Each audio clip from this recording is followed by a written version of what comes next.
Welcome back to Talking Shop, a series of fun conversations with consummate concert artists, composers, opera singers, and choreographers. Today, I'm so thrilled to have Noa Kageyama as our guest. Noa is a performance psychologist and faculty member at the Juilliard School and also at the Cleveland Institute of Music. After beginning violin at age 2, Noa experienced a 2-decade struggle with performance anxiety, inconsistent results, and difficulty translating practice success to live performance. A performance enhancement class taught by sports psychologist Don Greene at the Juilliard School was a turning point. This introduced the idea that elite performers train both physically and mentally, and that skill acquisition and performance require different practice approaches. I heard about the Bulletproof Musician from my violin teacher, Susanna Klein, at VCU when I was taking my piano performance degree. And I had chosen violin as my secondary instrument. And I got so lucky, I got to take violin for 3 years because of COVID. And there were fewer students, so there was room for me to take for that long. But then I actually met Noah online when while I was taking his Beyond Performance and Bulletproof Memory courses, both of which continue to help me tremendously. So Noah, thank you so much for taking time out of your busy schedule to be here with us today. Sure, thank you for having me. Absolutely. So I have a question I ask all of my first-time guests. I love this question because there are similar threads but different takes on it.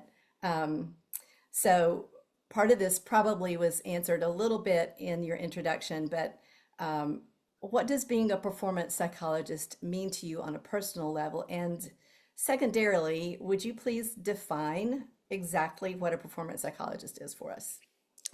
Sure. So I don't know if this addresses your question necessarily, but what's been meaningful to me about being in this role is that I get to still be in the music world and essentially use what I learned in 20 something years of playing the violin and studying the violin um, in a way that's useful to other musicians.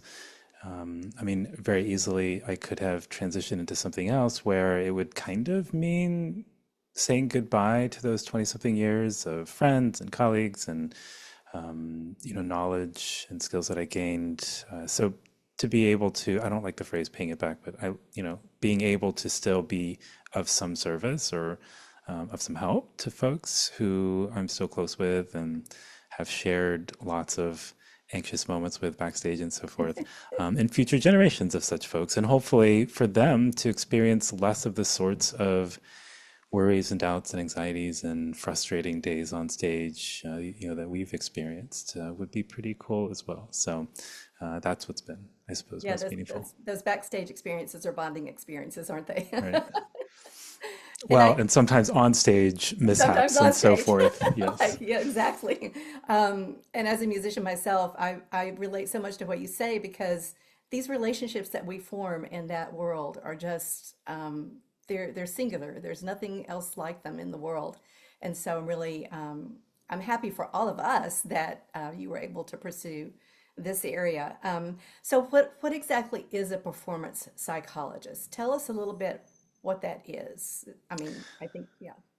Yeah, so technically speaking, performance psychologists are generally licensed psychologists who have, gone through counseling psychology or clinical psychology programs. At least when I went through my studies in graduate school, it was typically either counseling or clinical psychology as a PhD, or a PsyD with supplementation in exercise science or sports science or kinesiology, those sorts of fields to really kind of understand more of the science aspect of performance beyond the mental aspects.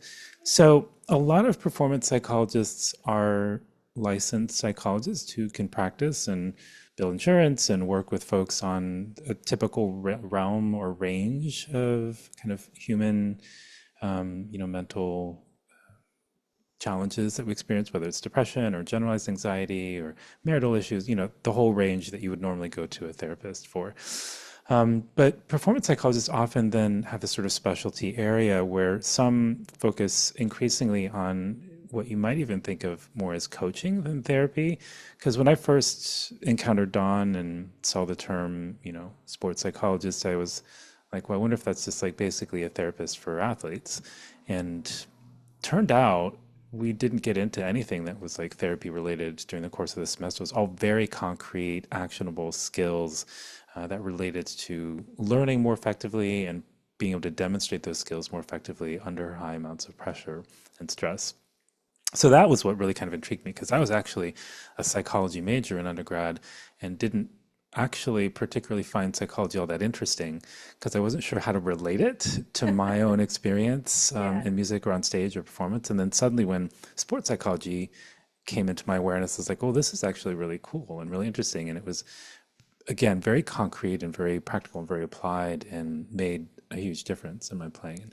So this is not to say that therapy is not an aspect of high level performance because there are a lot of high level athletes and musicians, of course, who have experienced all sorts of trauma and have the whole normal range of things that happen for all of us, whether it's, again, depression, anxiety, and so forth. So sometimes those can very much be a part of the equation. Yeah. And that's why performance psychologists or sports psychologists are generally trained in that full range of things. But oftentimes when it comes to performance, that's not as much the primary focus, and it's more like how do you perform your best under pressure when it really matters. Yeah. Yeah. Um, so let's back up just a little bit. I'd love to hear your story. You started violin at age 2. Was that, I mean, how did that happen? Did you grow up in a family of musicians, or was it just, tell us about that. And was there a point in your life when you just really knew that, I guess, music in one way or performance in one way or another was going to be what you did with the rest of your life? So my parents weren't musical per se. Well, I guess that's not the right way of putting it. So they were very much interested in music because they had had the sort of obligatory piano lessons when they were kids, as was sort of customary, I think, at that time, and never really pursued it. I think partly because of interests, not being aligned necessarily. But when they got married and moved into their first apartment, before they had furniture and so forth, because they were just starting out. At least the story goes, the first time a delivery truck came, and had something to drop off in front of their building, the the neighbors were very excited because it's like, oh, okay, maybe now we'll be able to go over and have something to sit on when we want to play cards and so forth. And so that maybe it's a couch or, That's a a nice table thought. with some chairs. And instead, what popped out was, and I forget the order to be honest, but I think it was a piano was the first thing that popped out, like an upright piano that my parents still have actually. It's a Baldwin upright. And so they're like, well, what are you going to do with this? We can't eat on this. We can't sit, on this. And anyhow, they, wanted that in the home to be able to play and so forth, even if they weren't taking lessons or weren't really serious in that sort of way about it.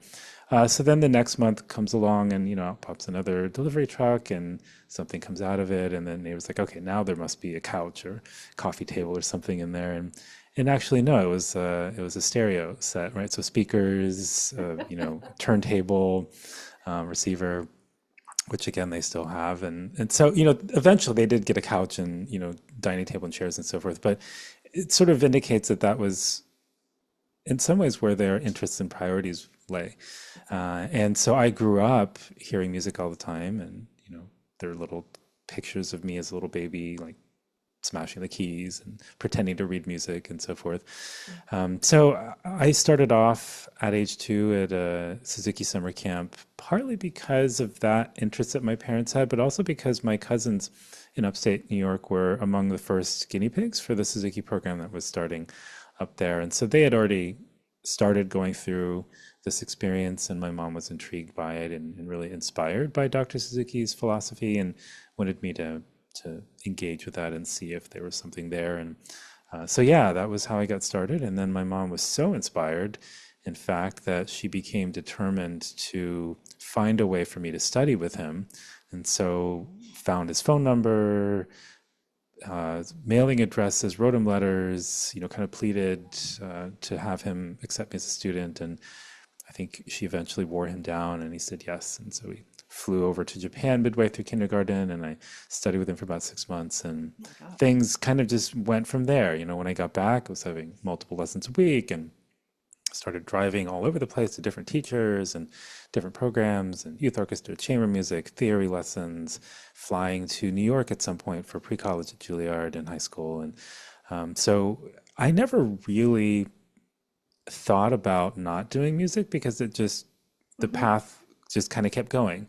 And Yeah. I didn't really think about it. And as I think a kid, you don't really think about your future so much. You just continue on the path that's in front of you. And it wasn't really until my graduate studies at Juilliard that I actually started thinking, oh, wait, it's because, the path then becomes sort of unclear, right? Like Yes. once you get to that point, it's like, well, what happens next? Darkly so. Right. I need to like think about this. And as I started thinking about it, I couldn't really figure out what in the realm of music I was really interested in doing. I wasn't, I mean, I'd loved my experiences at the Aspen Music Festival, playing in orchestras for, many, many years. And being part of that remains one of the highlights of, my formative experiences. But I wasn't super interested in playing in an orchestra like all the time. Thinking about chamber music experiences I've had, those also are some of my most treasured memories going back into childhood, but I wasn't really interested in doing that all the time either. Wasn't interested in teaching necessarily. And even if by some miracle I could have gotten myself to practice and was able to win some major international competition, the idea of traveling around the world performing wasn't also super appealing. And so very quickly I was writing down the list of things that most musicians do and was coming up empty on my other list of things that I would want to do. Yeah. Again, even if I could do those things. So then I was feeling sort of stuck, and I remember having a conversation with some folks I was in this sort of gig quartet with. I think we're coming back from a wedding or gig or something like that, and just chatting about what we'd do if we won the lottery. And, initially it's, buy a Strad, get a Ferrari, loft and Soho, like the standard list of things. But then you still have a lot of money and years left in your life to do something with. And all of their ideas were still in the realm of music, Hmm. whether it's starting a music festival or a record label, just different things that still related to doing what they were doing, but just amplified. Hmm. And that was sort of mystifying to me because I knew immediately, without a doubt, that I would have put the violin down. I didn't know what I would do instead, but I knew that I wouldn't continue to play. And I assumed that it would be like that for everybody. So that, 3 out of the 4 of us were not like me, made me think, oh, maybe I should really think about this a little bit more deeply. And so I had a conversation with my girlfriend, who's a pianist, who's now my wife, and she said, you don't have to keep doing this, right? And I was like, really? Um, and then I realized that the thing that was kind of keeping me in it was, of course, all the time and energy and sacrifice and so forth that more than me, my parents had put into this.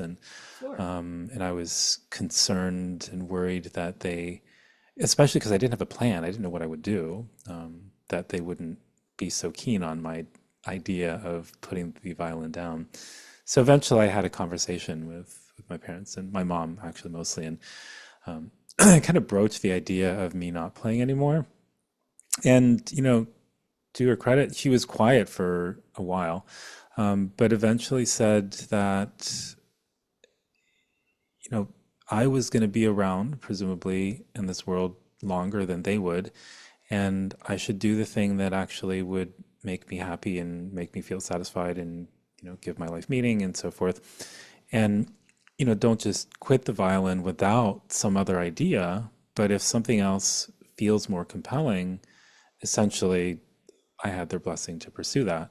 Wow. And so that was, I mean, the first step was my wife essentially giving me permission, if you will, to pursue something other than the violin, and then of course my parents being on board as well, and it was really just those two things I think I needed to feel like I could explore what other possibilities might be there. And fortunately, at the time, I did kind of have an inkling of something that was intriguing to me, and that was Don's class Right. that was starting to transform ironically, how I felt about practicing. So after taking sports psychology, I was actually practicing more because I understood how to practice more effectively. And so it was more satisfying and more engaging. And it was also related to me feeling differently on stage and having more optimal or peak type performances more consistently. And so I was having more success in a lot of ways on stage than ever before.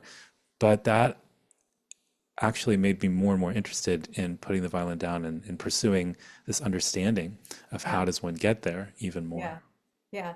That's an amazing feeling, when you feel confident on stage. And I'm sure, I mean, I've had tremendous issues with performance anxiety myself, which is one reason I was so drawn to your courses and signing up for I love your Sunday emails. And even I think there are one or two that occasionally come during the week now. And I just like, what's he saying today? It's just so great because it's always something helpful. And, it's 6 or 7 minutes, maybe 10 at the most of the time, and then you have the hour-long, interviews the first Sunday of each month with someone who's just absolutely incredible.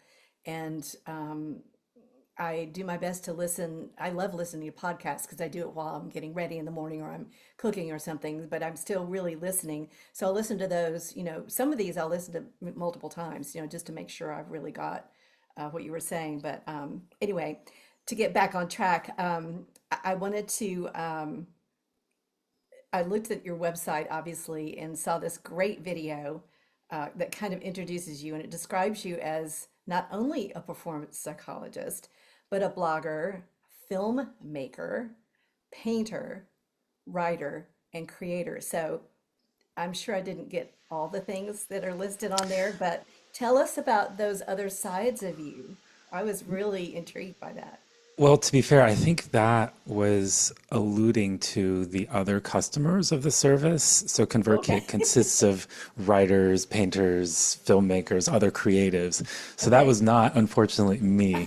The Yeah. painting does not happen. The filmmaking, yeah, it's really just more the blogging and writing that happens. A little more boring than that video might have suggested. I don't know. I don't think that's boring at all, but I love that it introduces what you just said, it introduces all the different, um, I guess, not levels, but the variety of artists, creative people that your program can help. I think that's really amazing. Um, and so, too, I had this question down that I sent you. Getting into Juilliard in the first place is such an incredible thing. I remember um, as a young person wanting desperately to go to Juilliard, but I couldn't even approach that with my parents, which was a whole other story. But um, I'm always just so, I guess, amazed at people who get into Juilliard. And then I know, you went into the pre-college, which I'm sure that helped.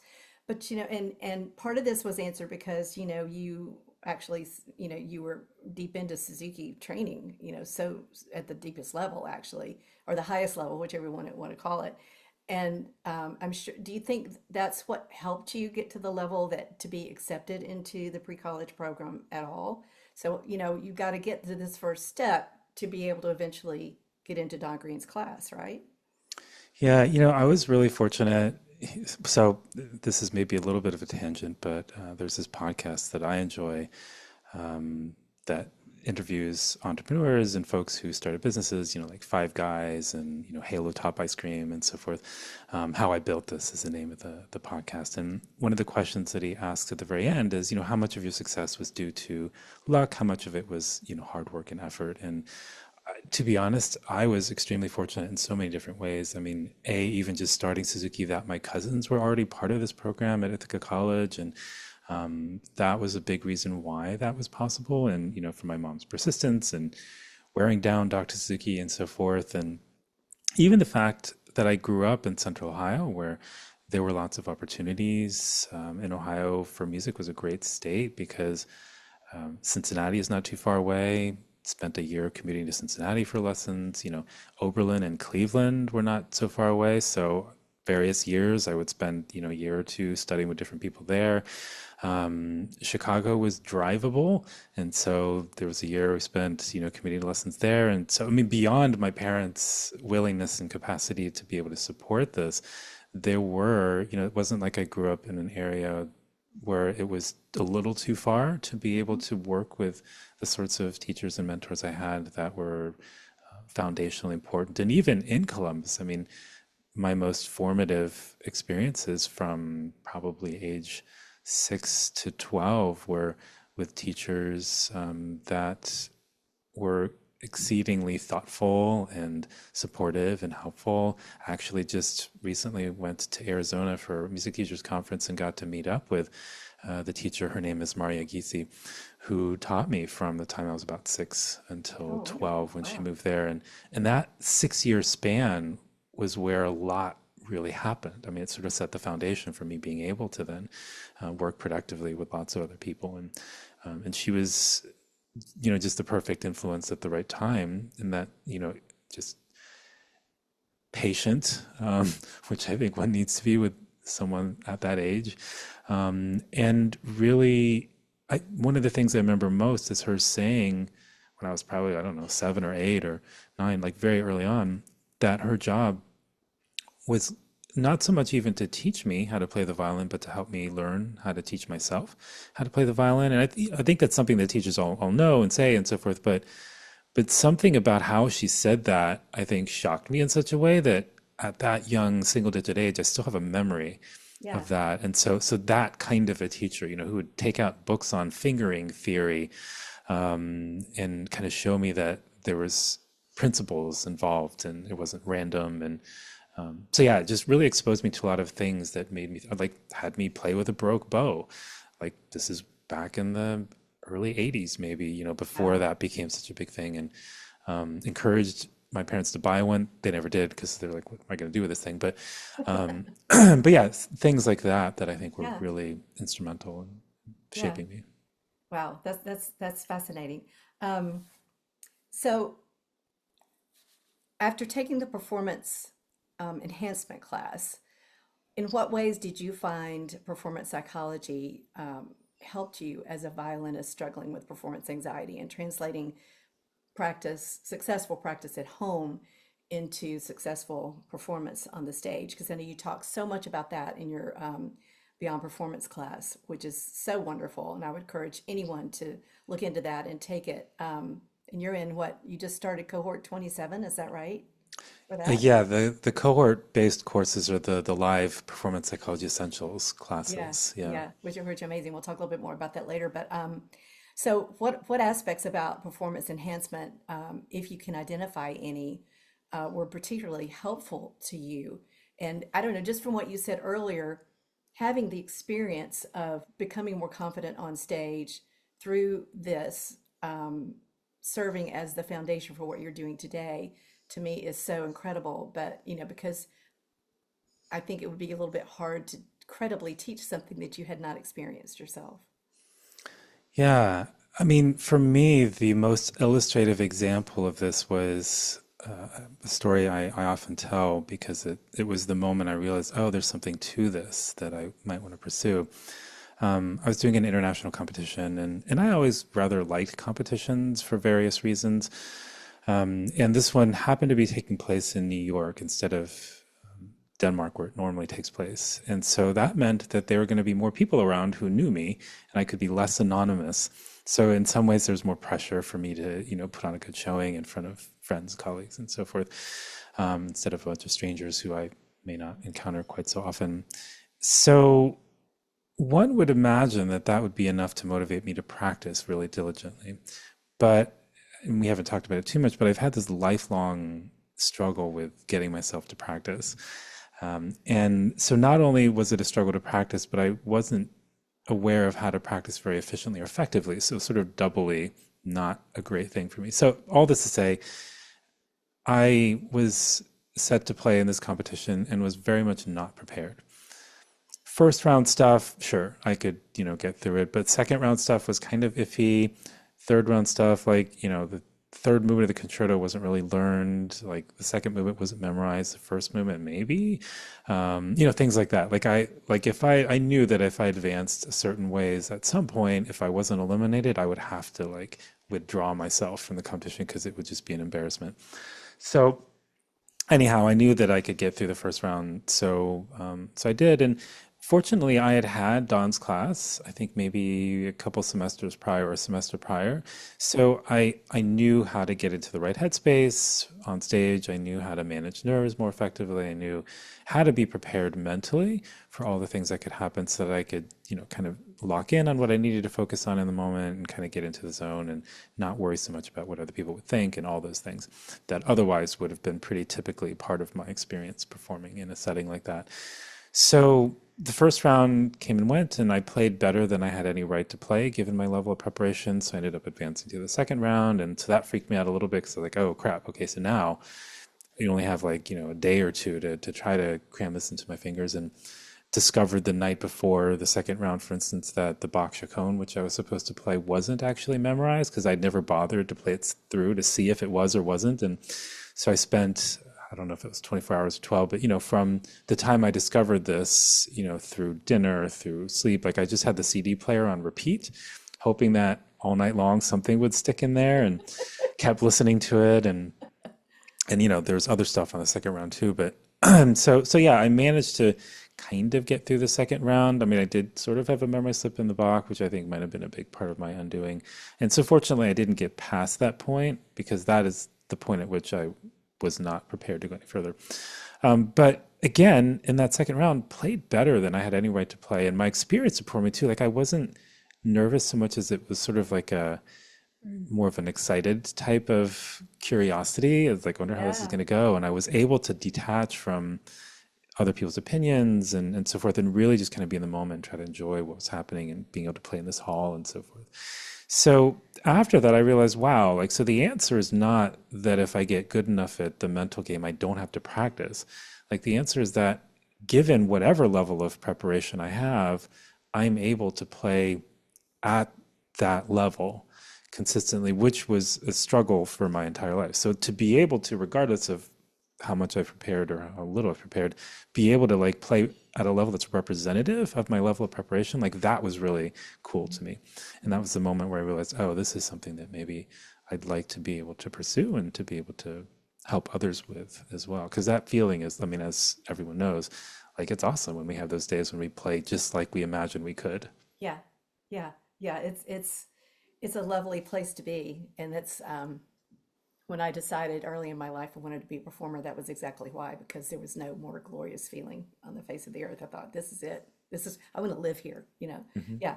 Um, okay, so there's a lot of science to all of this, right? So, was that aspect also something that kind of attracted you to performance psychology? And I know there's a lot of sports, that you use a lot of sports analogies in your classes, in your courses, which I love because I think there are things that people can automatically relate to, and everyone's experienced a free throw shooter standing there thinking, and you're like waiting, okay, when's he going to shoot? You're not you. I think we're not as aware of the preparation that's going on in here before that action actually takes place. So, talk to us a little bit about the science and maybe weave the sports stuff in with all that and take us where you want to go with that. Yeah, so I mean, I always enjoyed sports growing up and took inspiration from it and thought it would be cool to be able to learn from what it is that top performers do in sports because, performance domains often are more similar in many ways than they are different.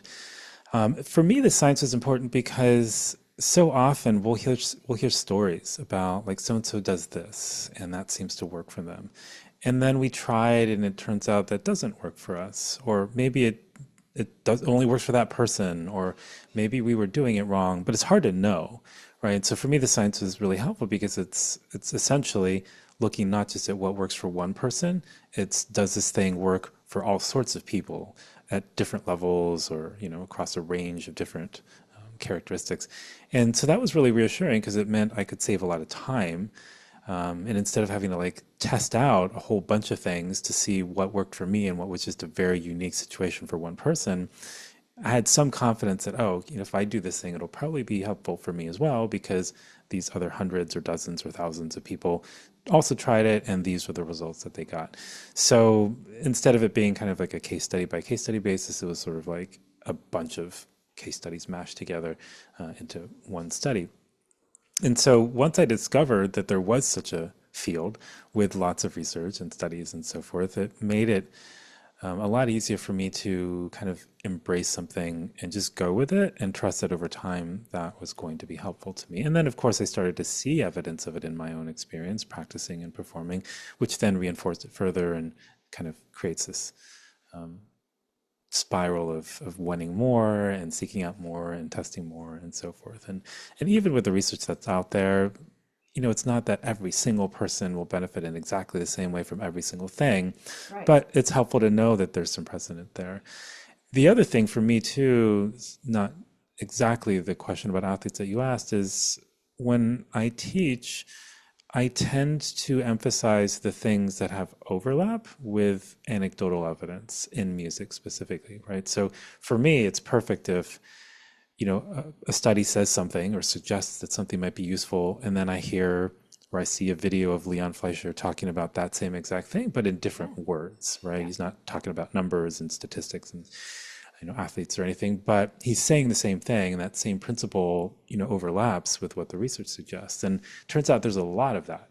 So a lot of the things that teachers have said to us or that we've heard from other performers or other athletes and so forth, there's research evidence to back that up as a real thing. And often that's where the studies come from, right? Like they'll hear an athlete say something or a performer say something, and they'll be like, oh, I wonder if there's something to that. Let's test it out. And so they will, and it will either be something that's unique to that athlete or the situation, or it'll be something that's more generalizable to the rest of us. And so anytime there's that overlap, I get very excited and like to find ways of highlighting this overlap, because I think it also makes it, it's not just for me, because for me too, it'd be easier if you told me to do something in the practice room and it didn't make intuitive sense to me. I was like, well, that sounds crazy. That sounds backwards. But then, you also told me that, oh, this is something that Itzhak Perlman has talked about, and I see him talking about it and so forth. Then I'd be like, okay, I'll try that then, right? It just gives me permission to take on something that might at first not seem intuitive. Yeah, yeah. I think one of the things I love most about your courses is, especially the live ones when you're participating and you're participating with other people. It's like you do all this explanation and you illustrate things and you say, okay, I'm going to put you with so and so, and you two do this. And it just opens up this other world of like, because the first time I did it, I was like, I don't know what to do here. And, but I had enough information to figure it out. And of course, with the other person, we were able to figure it out.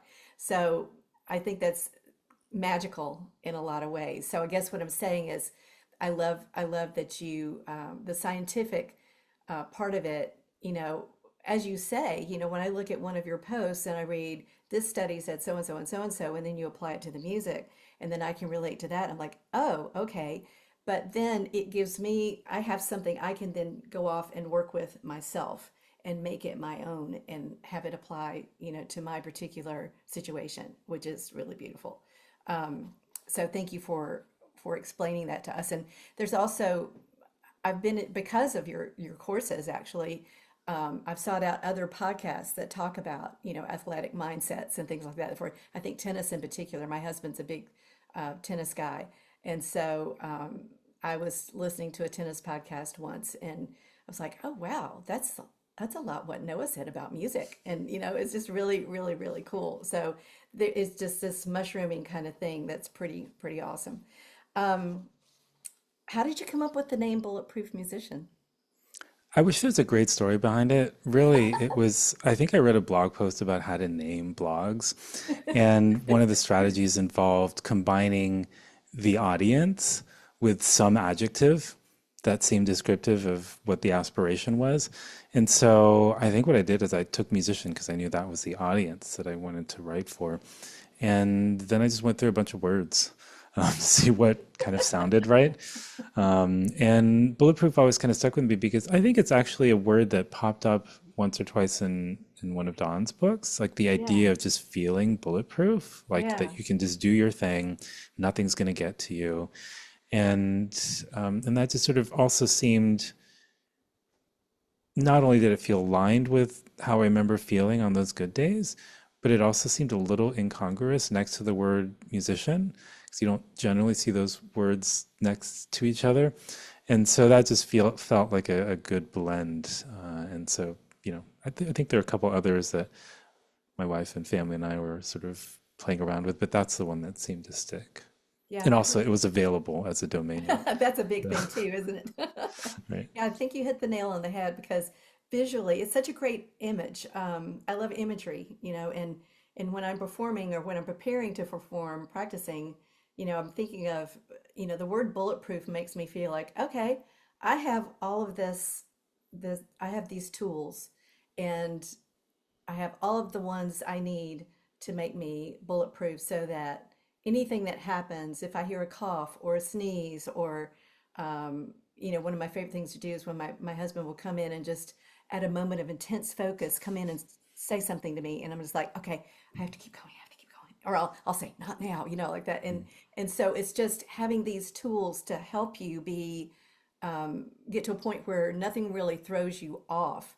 It's not that you don't notice it, but it's like you're confident that you can manage whatever happens and it won't throw you completely off track. So I just love that name so much, and I just had to ask you about it. Um, I love that you turned your focus to helping others and not just, I mean, I'm sure you're a wonderful, I'm sure you love teaching your students at Juilliard and the Cleveland Institute, but what inspired you? I mean, that could have been enough, right? What inspired you to open this to all of us? I'm not sure what the genesis of this was, but I think organically over time, I started finding that I was working with more teachers. So this would be like in, music teachers conferences and so forth, or I started getting emails from teachers and questions about how to help their students with the same things that they had been frustrated by, not progressing as quickly as one would like in the practice room, or not being able to demonstrate our full capacity in performance situations. And I guess over time it started to occur to me, this might have also been around the time of the pandemic where things moved online and I was trying to still be helpful, and discovered that there were a lot of teachers and adult learners who were starting to gravitate towards this sort of thing. And I think I'd already known that for a long time via emails I've gotten, from the weekly newsletter.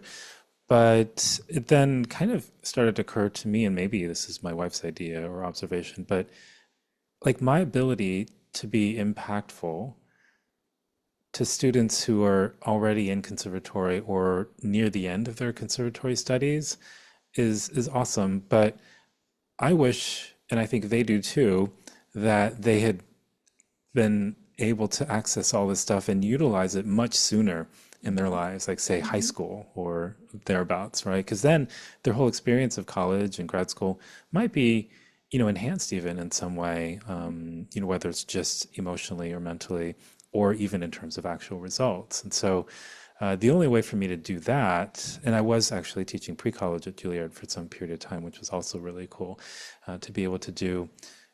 But that also is a very limited number of students in a very specific geographical location, et cetera, et cetera. And so it occurred to me that, well, maybe the best way to actually be helpful is if I'm not actually as involved in the process, where if I'm able to share these things with teachers, not that they don't already have enough on their plate, but if this is something that's of interest to them and they're already seeking it out and they're trying to experiment with it or they have tried, if I can kind of package it up for them and share it with them, this might then be able to find its way into K through 12 in a very organic kind of way. I mean, this is the sort of thing that I imagine my teacher would have been very interested in and would have very organically shared with me in lots of different ways from week to week, such that when I had gotten to Juilliard, I might have known a lot of these things. And again, some of the stuff that's being taught now is stuff that has only come out in the last few decades in terms of our understanding and the research. But still, so that was, I think, part of it. And I think I also came across a study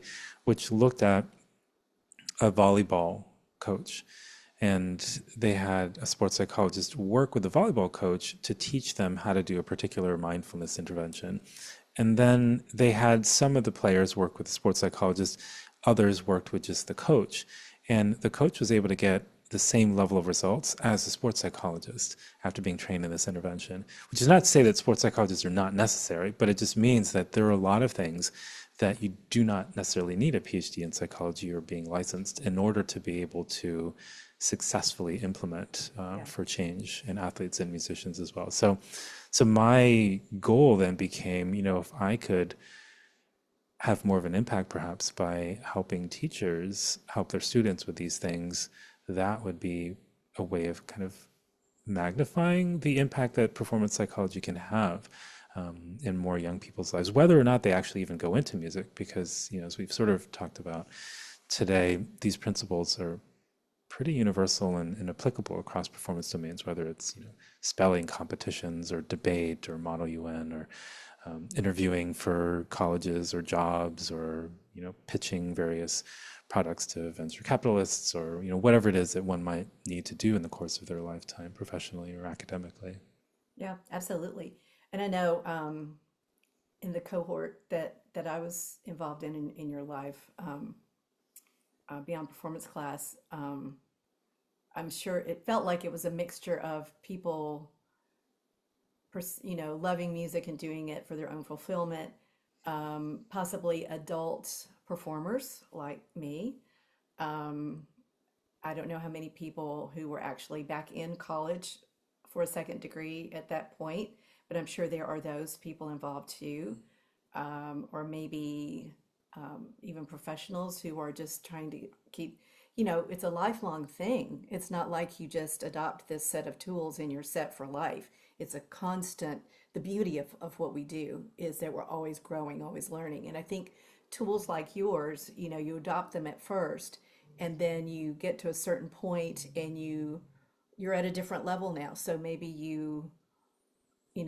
adopt them in a different way, or you go back, or, you find that they're helping you on a deeper level. And so they kind of grow with you as you continue to implement them, which is such an awesome thing. It must be really gratifying to you. Um, yeah. So, is there a difference in, let's see, how should I ask that? Is it different for you teaching your college students than it is these, like the universe I just described? Is it a different feeling for you? Do you get something different from each of those from those two different audiences? And those audiences are huge. There's a lot of variety within each of them. Yeah, I think the thing that always drew me to performance psychology is just remembering still how different things felt when I knew that I could consistently play near the level of my ability. It's one thing to have those awesome performances that we all have, like out of the blue, randomly, but alongside the thrill of that is the frustration of not knowing how that happened and how to do it again.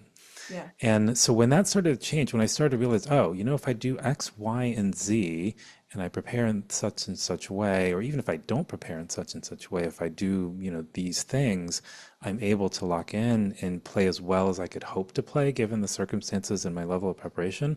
Like that was just such a, again, empowering feeling and a sort of confidence enhancing feeling that was really the feeling that I wanted more people to experience. And so for me, I'm, I think, kind of pleased and just as happy no matter what level the person is playing at, if they can have that experience. Because I think that experience or that feeling is pretty universally satisfying, regardless of whether this is somebody's, livelihood at stake or whether it's just their ability to perform for friends and family instead of like kind of hiding away in the basement and not letting anyone hear them.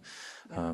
So yeah, of course, there's certain differences when someone's livelihood is at stake and it's going to change their family's life and their life, etc. But I think that feeling is still pretty awesome regardless. And that's, I think, really the thing that's Yeah. always drawn me to this particular field. Yeah. I love that. Um, Kind of random side question. Do you still perform violin at all? I haven't really played since December of 2000. Like I've taken it out occasionally, for the Dora the Explorer theme song for my kids when they're little, or the Pokemon this or that. And a few years ago, my aunt, who's an artist, was having this exhibition that involved all sorts of folks in the family. My actor cousin was doing the narration, and my dancer, the dancer who's my cousin's wife, it's involved in some, so it's like kind of a multimedia, like multidisciplinary exhibition of some art. And I got looped into the music portion of it.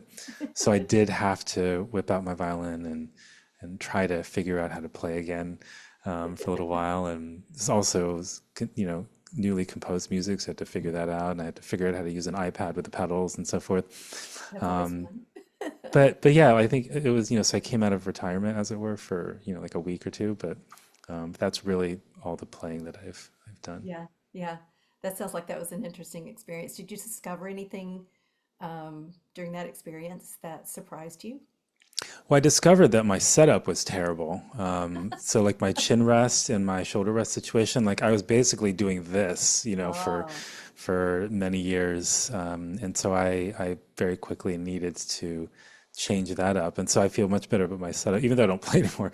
I know I have a setup that's like much more suited to my physiology and based on, things that I've learned. I mean, what I ended up using is a function of some of the interviews that I had with folks who gave me a better understanding of what it should be. So, yeah. again, things that if I'd known that in high school would have made my whole college and grad school experience much better, being able to play more freely with the Yeah. right setup. Even though Yeah. I guess those devices that I'm using now didn't exist then, but Yeah.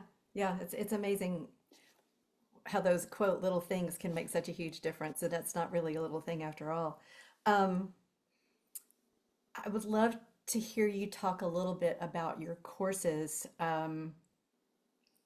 maybe just kind of a general description of them, and then, yeah, let's do that first. How's that sound? sure, yeah. So, I mean, it all came about back in, I would say like around 2011. I was preparing for my first Juilliard classes and putting together a curriculum and trying to figure out what all should be in there.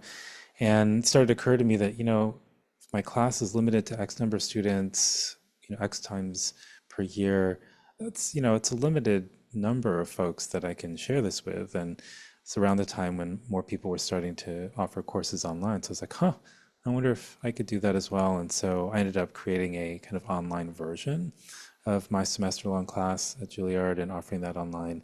And that's known as Beyond Practicing. So it's sort of the idea that, yes, there's practice, and we start off with learning about effective practice, but there's 5 additional modules beyond the practicing that's still part of practice, but we often don't think about until it's like kind of too little too late. Things like building confidence and managing nerves and getting into the zone and bouncing back from mistakes and all those sorts of things that we realize are important on the day of a performance. And it's like, oh crap, I wish I would have prepared for this sort of thing earlier. So that's where it started. And then, during the pandemic, it started to occur to me that, one of the things that folks have wanted or asked for was some accountability or some feeling of being connected, not just to me, but even to each other. And so I came up with a kind of a condensed version, or I called it Performance Psychology Essentials, because it's like if I could only have a month with somebody or 4, live sessions, what all would I want them to be able to take away from Beyond Practicing? And so I kind of took out those things, added in maybe a couple other things. And so have this month-long intensive, if you will, where it also involves homework and people record themselves and upload it. And there's before recordings and after recordings, kind of like, the weight loss pictures that we see. And there's peer evaluation. And so it's just a much more engaging way of making sure we actually put ideas into action. Because for me, that was also one of the struggles. Like I'd have all these great ideas and I'm still terrible at this. I have a whole playlist of physical therapy videos or weight training videos of things that I should do, but I haven't actually put it into action. I just have a collection of these things. And so I wanted to make sure that I helped people get past that issue as well, instead of like Mhm. hoarding information, actually using it. Yeah, because that's a Um, real thing. right. And so partly because of myself as an example, knowing this. And so yeah, the idea is, every week we'll try out different things, test different things and see what works and what doesn't for each person. And it makes for a more I think, productive month as well, other than just having things to think about that don't actually get put into action. Yeah. So those are the two core ones. There's essentially basically the full comprehensive kitchen sink, do it on your own for folks who like to learn on their own. And then there's the recurring live monthly class. And recently, maybe last year it was, I put together a memorization course because I know it's a big source of anxiety for lots of Huge. pianists in particular, and Yes. singers, but musicians in general who have to play from memory. And so yeah, that took a while to put together, but there's also now a memory class, and that's kind of a hybrid. It's not live, but you also have access to like 10 or so group forums where you post your homework assignment to make sure you've actually done it, and then it unlocks the next group, and you can see what others have done too. So it's, a helpful way of like, it's not did I do this correctly, but it's more how have others utilized this particular principle. And Right. so it's sort Yeah. of gamified perhaps a little bit, where you unlock the next one and then you post your homework there and unlocks the next one. It's like, oh, cool, I get to see more examples of what other people have done. Yeah. Yeah. That's really cool. Um, I just love the comprehensive nature of what you're doing because you have those courses, and then, as I said, you have the blog posts and the little emails that you send out every Sunday, and then a couple of times during the week. And for me, they're just the right type of reminder. They're just the right length where I can, I notice them in the morning. So when I'm drinking my coffee and my brain's waking up, I'm hearing you, give me this tip, which is so wonderful. And I'm like, oh wow, yeah, that's something that would really apply. And I guess the one most recently that you posted was about the study about learning twice as fast, double your Mm. learning amount, which I thought was very intriguing. And I have some pretty big performances coming up end of August and end of September, and so I actually am combining that. I hope you'll forgive this adulteration, but I actually have a certain number of days where I want to get at a certain tempo for this piece, and they're pieces that I wrote that I'm able to perform, which is so exciting. And I'm playing with symphony players, which again is so exciting. So I'm like, I asked AI, I'm like, I have to get from here to here, and I'm a pianist, blah blah blah. Did all these descriptors, and it outlined this trajectory, this plan for me, even including a consolidation day, and like here's the test of your success and all this kind of stuff. So then I applied your some of your shorter things like, okay, in all these repetitions that AI has laid out, it says nothing about doing more than just repetitions, which we know doesn't work that well, right? So applying your change one little thing, so I'm changing one little thing with each repetition. And just after a couple of days, I'm just noticing, I'm part of the performance challenge I've had too is the ability to focus through the entire piece. Mm. I remember, especially with memory, I would be playing and about 7/8 of the way through the piece, I'm like, okay, you're there. All you have to do, you're almost there. And that's when I would mess up, right? Right. So just being able to maintain that focus. And I think these tools that you give us have really helped me keep that focus all the way through the performance and just enjoy being in that last part of the piece. Mm. Does that make sense? Would you want to say anything about that? Yeah, no, that sounds good. It speaks to this phrase that's sort of a mantra in motor learning, that the goal is repetition without repetition, Yeah. right? We do need repetition, but not if it's sort of this mindless same repetition over and over. We want to be able to play things a little faster, a little slower, a little more vibrato, or a little bit more inflection here and there, a little more articulation or less, or something different, so that each repetition is a new challenge that we have to be able to solve in tiny bits. But yeah. Yeah. And the other thing, all these snippets that I remember, from what I've studied with you, and that's let's go back to the free throw player. and sitting there thinking about that's really helped me with my bench rituals. I have three stages of rituals. I have a at home preparation ritual on performance day. I have a backstage performance ritual that I use, and then when I'm actually on the bench, I have a shorter ritual there. And those kinds of things have really helped me develop something that works for me. So I guess my point is to tie your courses and all these little things in. And the lovely point too is, I can go back to those courses and refresh, when I need to, or even just go back and see what's there for me from time to time. And I love doing that because I'm like, oh, wow, I remember, I need to go back and review this. And it's super, super helpful. So I just want to thank you personally for not only the courses, but just the reminders, the weekly reminders, the sometimes in between reminders, which are delightful surprises, I have to tell you. Um, so um, you've achieved such great success with this. What's your vision for the future? How do you see Bulletproof Musician growing from this point, and what do you hope to achieve? Well, there's two things. It seems that more and more we don't like to read, and we like to consume videos. No, people still like to read, of course, but so yeah, like I finally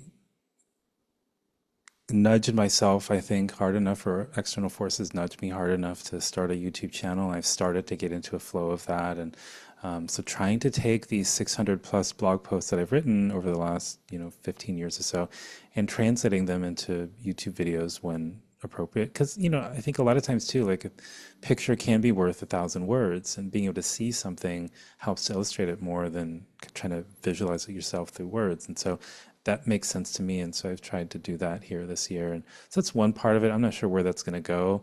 In the same way that I didn't know where writing was going to go, Sure. hopefully that will enable a different audience to be able to benefit from the same things that others have benefited from who are open to reading longer form things.